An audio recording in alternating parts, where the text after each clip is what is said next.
मुलींचा आणि महिलांचा वारसा हक्क, मुलींच्या आणि महिलांच्या वारसा हक्काची डेडलाईन, त्यापूर्वी झालेलं वाटप आणि दावा तांत्रिक मुद्द्यांवर फेटाळण्याकरता करण्यात आलेला 7/11चा अर्ज, हे सगळे मुद्दे समाविष्ट असलेला एक अत्यंत महत्त्वाचा निकाल सर्वोच्च न्यायालयाने नुकताच दिलेला आहे. आता या प्रकरणामध्ये घडलं काय होतं? तर 6/3/1985 रोजी वडिलांचं निधन झालं. त्याच्यानंतर त्यांनी मृत्यूपूर्वी प्रदर्शित केलेल्या इच्छेनुसार 6/9/85 रोजी तोंडी वाटप करण्यात आलं. त्यामध्ये मुलींना वगळण्यात आलं. फक्त पत्नी आणि मुलांमध्ये ते वाटप झालं. आणि त्याच अनुषंगाने त्यापुढे सन 2000 साली रीतसर नोंदणीकृत वाटप करण्यात आलं. आणि याच्यानंतर मुलींनी वाटपाचा दावा दाखल केला आणि ह्या ज्या सगळ्या गोष्टी घडलेल्या होत्या त्याला आव्हानित केलं. आता याच्यानंतर काय झालं, तर या दावा दाखल झाल्यानंतर सुरुवातीला पहिल्यांदा एक 7/11चा अर्ज दाखल करण्यात आला आणि त्यात असं म्हणण्यात आलं, की महिलांच्या वारसा हक्काच्या डेडलाईन पूर्वीच हे वाटप झालंय. त्यामुळे आता काय हा दावा चालवण्यात अर्थ नाही. पण तो पहिला अर्ज न्यायालयाने फेटाळला. त्याच्यानंतर सुमारे 8 वर्षांनी दुसऱ्या प्रतिवादीमार्फत विनीता शर्मा या खटल्यातील निकालाचा आधार घेऊन नव्याने 7/11चा अर्ज दाखल करण्यात आला. आणि हा 7/11चा अर्ज आणि त्याचा निकाल हे प्रकरण सुनावणी म्हणजे ट्रायल कोर्टापासून ते सर्वोच्च न्यायालयापर्यंत पोहोचलं. या मुद्द्यामध्ये सर्वोच्च न्यायालयाने काय महत्वाचे मुद्दे मांडले ते आपण एक एक करून आता बघूया. या अपिलामध्ये उद्भवणारा मुख्य प्रश्न असा आहे, की हिंदू पुरुषाच्या मृत्यूनंतर त्याच्या मुलींनी दाखल केलेल्या वाटणीच्या दाव्यात यापूर्वी ज्या मुद्द्यांवर 7/11 अंतर्गत दाखल केलेला अर्ज फेटाळलेला असेल, तो आदेश अंतिम झाला असेल, तर त्याच आधारावर दुसरा अर्ज 7/11 अंतर्गत मंजूर करणं योग्य होतं का? प्रतिवादींच्या मते मृत व्यक्तीच्या मालमत्तेची विभागणी त्याच्या मृत्यूपूर्वी दिलेल्या तोंडी सूचनांनुसार पंचांच्या उपस्थितीत 6/9/85 रोजी करण्यात आली होती. 16/12/2021 म्हणजे जुना आदेश अंतिम झाल्यानंतर 8 वर्षांहून अधिक कालावधीनंतर प्रतिवादी क्रमांक 4 यांच्या कायदेशीर वारसांनी 7/11 अंतर्गत दुसरा अर्ज दाखल करून दावा फेटाळण्याची मागणी केली. या अर्जात बाकी प्रतिवादी या अर्जात सहभागी नव्हते आणि या अर्जात असा दावा करण्यात आला, की विनीता शर्मा या निर्णयामुळे कायद्यात बदल झालेला आहे आणि कलम 6(5) नुसार 20/12/2004 पूर्वी झालेल्या वाटपाचे दावे पुन्हा उघडता येणार नाहीत. आता उच्च न्यायालयाने निकाल देताना 2 मुद्द्यांवर विचार केला. पहिला मुद्दा, रेस जुडिकाटा लागू होतो का? आणि दुसरा मुद्दा, कलम 6(1) आणि कलम 6(5) चा या प्रकरणावर काय परिणाम होतो? रेस जुडिकाटाबाबत उच्च न्यायालय असं म्हटलं, की पहिला अर्ज प्रतिवादी क्रमांक 1 ते 3 यांनी दाखल केला होता, तर दुसरा अर्ज प्रतिवादी क्रमांक 4 च्या वारसांनी दाखल केलेला आहे. आणि विनीता शर्मा या निर्णयामुळे कायद्यात बदल झालेला आहे आणि या 2 कारणांमुळे 7/11चा अर्ज चालवण्यायोग्य आहे. याच्या विरुद्ध जेव्हा अपील आलं, तेव्हा सर्वोच्च न्यायालयाने काही प्रश्न निश्चित केले. सर्वोच्च न्यायालय असं म्हणतं, की आमच्या पुढे खालील प्रश्न विचारार्थ आहेत. ऑर्डर 7 रूल 11 अंतर्गत दुसऱ्यांदा केलेला अर्ज रेस जुडिकाटामुळे प्रलंबित आहे का, प्रतिबंधित आहे का? कलम 6(5) हे दावा दाखल करण्यास प्रतिबंध करणारे आहे का? किंवा ज्यामुळे 7/11 अंतर्गत दावा फेटाळता येईल अशी तरतूद 6(5) मध्ये आहे का?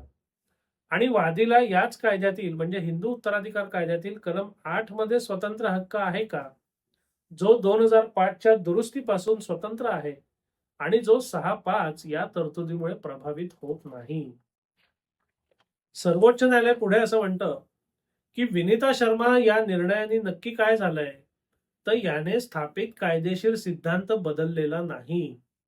एखादा हिंदू पुरुष कोणतंही मृत्यूपत्र वगैरे न करता जर मयत होत असेल, तर त्याची मालमत्ता कलम 8 नुसार सगळ्या वर्ग 1 वारसांना आणि मुलींनाही जाते.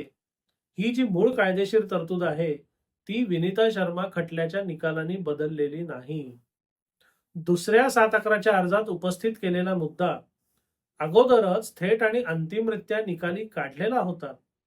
नव्या अर्जामध्ये कोणतीही नवीन तथ्यात्मक किंवा कायदेशीर मांडणी केलेली नव्हती.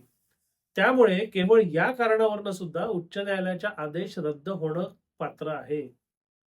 कलम 6.5 आणि त्यातील स्पष्टीकरणानुसार 20/12/2000 पूर्वी फक्त नोंदणीकृत वाटणीपत्र किंवा न्यायालयीन डिक्रीद्वारे वाटण्यांनाच संरक्षण मिळतं. इतर कोणत्याही प्रकारच्या वाटणीला मान्यता नाही.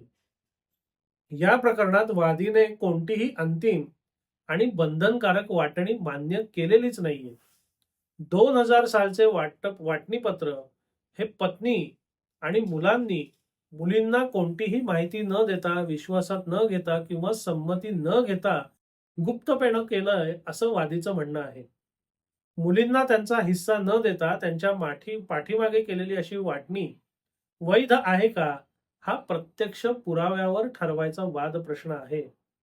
म्हणूनच किमान मयत व्यक्तीच्या हिस्स्यावर वादीचा दावा ग्राह्य आहे आणि केवळ कलम 6.5 च्या आधारे दावा सुरुवातीला फेटाळता येणार नाही. जरी वाटणीपत्र वैध आणि संरक्षित मानले तरी कायद्याने मुलींना मिळालेला वडिलांच्या हिश्श्यावरील हक्क 2000 नंतरच्या वाटणीमुळे नष्ट होत नाही. ह्या मुली त्या वाटणीपत्रामध्ये सामील नाहीत, पक्षकार नाहीत. त्यामुळे ते वाटणीपत्र त्यांच्यावर बंधनकारक आहे का, हा प्रश्न ट्रायल कोर्टाने, सुनावणी कोर्टाने पुराव्याच्या आधारे ठरवायचा आहे. सर्वोच्च न्यायालयाने हे पुन्हा स्पष्ट केलं की वाटणीपत्राची वैधता, मालमत्तेचे स्वरूप, तोंडी वाटपाचा परिणाम, पक्षकारांचा हक्क आणि हिस्सा हे सर्व प्रश्न ट्रायल म्हणजे सुनावणी कोर्टाने पुराव्यावर ठरवायचे आहेत. मात्र वादीत कारणे नमूद आहेत आणि कोणत्याही कायद्याने तो दावा प्रतिबंधित नाही. त्यामुळे सुरुवातीलाच दावा फेटाळणं हे चुकीचंच होतं. न्यायालयाने अंतिम निष्कर्ष काय काढले? क्रमांक 1, प्रतिवादी 4च्या वारसांनी दाखल केलेला दुसरा 7/11चा अर्ज रेश जुडिकाटामुळे प्रतिबंधित आहे. क्रमांक 2, कलम 6.5 हे केवळ मर्यादित स्वरूपाची तरतूद आहे. त्या तरतुदीने दावा करण्यास प्रतिबंध करता येत नाही किंवा दावा करण्यास प्रतिबंध घालण्यात आलेला नाही. क्रमांक 3, एखादी वाटणी झाल्यानंतर ती वैध आहे का आणि ती पक्षकारांवर बंधनकारक आहे का, हे पुराव्याने ठरवायचे प्रश्न आहेत. त्याच्या आधारावर 7/11चा अर्ज किंवा दावा सुरुवातीलाच निकाली काढता येणार नाही.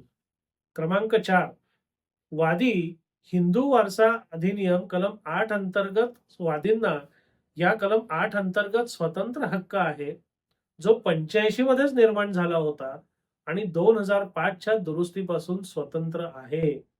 त्यामुळे किमान वडिलांच्या हक्क आणि हिश्श्यावर त्यांचा दावा चालवण्यायोग्यच आहे. हा जो निकाल आहे आणि या निकालामधली सर्वोच्च न्यायालयाची जी स्पष्टीकरणं आहेत ती अत्यंत महत्वाची आणि दूरगामी परिणाम करणारी आहेत. यामध्ये कोणते कोणते मुद्दे आले? तर हिंदू उत्तराधिकार कायदा कलम 6, कलम 6.5, कलम 8, विनीता शर्माचा निकाल आणि त्या अनुषंगाने कलम 8 या सगळ्याचा एकत्रितपणे केलेला विचार. थोडक्यात या निकालाने काय सांगितलंय? तर महिलांच्या वारसा हक्काची जी डेडलाईन आहे म्हणजे 20 डिसेंबर 2004 त्याच्यापूर्वी झालेलं एखादं वाटप वैध आहे का, ते मुलींच्या हक्क आणि हिश्श्यावर बंधनकारक आहे का, त्यांच्यावर बंधनकारक आहे का आणि त्याला आव्हान देण्याकरता दावा दाखल करणं हा मुलींचा हक्क आहे. आणि असा जर कोणता दावा दाखल झाला तर डेडलाईनच्या अगोदरच झालेलं वाटणीपत्र दाखवून 7/11च्या मुद्द्यावर तो दावा निकाली काढता येणार नाही. विशेषतः या प्रकरणामध्ये जे घडलंय की वडिलांचं निधन 85 मध्ये झालंय. विनीता शर्माच्या खटल्यातील निकालानुसार 85 सालीच त्या वडिलांच्या मुली या वर्ग 1 वारस ठरतात. कारण त्या वडिलांनी 2005 साली हयात असण्याचं काही आवश्यकता नाही किंवा हयात असणं बंधनकारक नाही, हे विनीता शर्मा खटल्याने स्पष्ट केलेलं आहे. त्यामुळे 85 साली जेव्हा वडिलांचं निधन होतंय तेव्हा वडिलांचे वारस ह्या मुली सुद्धा आहेत आणि त्याच्यानंतर ज्या काही गोष्टी घडल्या आणि ज्या काही गोष्टी चुकीच्या आहेत असं त्यांचं म्हणणं आहे, त्या विरोधात दावा दाखल करण्याचा, साक्षी पुरावे देण्याचा अधिकार मुलींना आहे आणि या सगळ्या गोष्टींचा जो निकाल व्हायचा आहे तो साक्षी पुराव्यावर होईल. 7/11 सारख्या तांत्रिक मुद्द्यावर या स्वरूपाचा दावा फेटाळणं हे चुकीचं ठरेल कारण वादीला त्याच्या गोष्टी किंवा त्याचे जे काही आरोप आहेत, त्याचे जे काही आक्षेप आहेत, ते साक्षी पुराव्याच्या आधारे सिद्ध करण्याची संधी मिळाली पाहिजे. असा हा एकंदर सगळा निकाल आहे. म्हणजे 2005 चा कायदा, त्या कायद्यातील डेडलाईनच्या अगोदर झालेली वाटपं किंवा वाटण्या ह्यांनी मुलींना दावाच करता येत नाही असा जो गैरसमज होता, तो गैरसमज या निकालाने आता दूर झालेला आहे. डेडलाईनच्या अगोदरची जरी काही गोष्टी घडलेल्या असतील, वाटणीपत्र वगैरे झालेली असतील, तर त्याची वैधता आव्हानित करायचा अधिकार मुलींना आहे, अशी स्पष्टोक्ती या निकालाने सर्वोच्च न्यायालयाने दिलेली आहे. अर्थात यात आपण एक हेही लक्षात घेतलं पाहिजे, की डेडलाईनच्या पूर्वीच्या वाटण्या किंवा तत्सम गोष्टींना आव्हान देण्याचा अधिकार आहे. याचा अर्थ त्या सगळ्या गोष्टी बेकायदेशीरच ठरतात, असं काही या निकालाचं म्हणणं नाहीये. एखाद्याला एखाद्या गोष्टीला आव्हान द्यायचा अधिकार आहे, म्हणजे आव्हानानंतर साक्षी पुराव्यांच्या आधारे आव्हानित गोष्टीचं भवितव्य न्यायालय ठरवेल. डेडलाईनच्या पूर्वीच्या गोष्टी वैध सुद्धा ठरू शकतात, अवैध सुद्धा ठरू शकतात. पण त्या वैध का अवैध याला आव्हान देणं हा जो मुलींचा आणि महिलांचा हक्क आहे, तो या निकालाने अधोरेखित झालेला आहे. डेडलाईनच्या पूर्वीच्या वाटण्या वैध किंवा अवैध असा सर्वसमावेशक कोणताही निकाल या सर्वोच्च न्यायालयाने दिलेला नाही. म्हणजे तसा काही गैरसमज असेल किंवा त्या अनुषंगाने काही पोस्ट, व्हिडिओ, रील तुमच्यापर्यंत आले असतील, तर त्याच्यावर विश्वास ठेवू नका आणि अशी चुकीची माहिती अजून पुढे पसरवू नका. या निकालाची आपण थोडक्यात आणि महत्त्वाची माहिती बघितली. या निकालाच्या प्रकरणाचे तपशील तुम्हाला डिस्क्रिप्शनमध्ये मिळतील. हा निकाल, हा विषय, हा व्हिडिओ तुम्हाला कसा वाटला? अवश्य कळवा. धन्यवाद.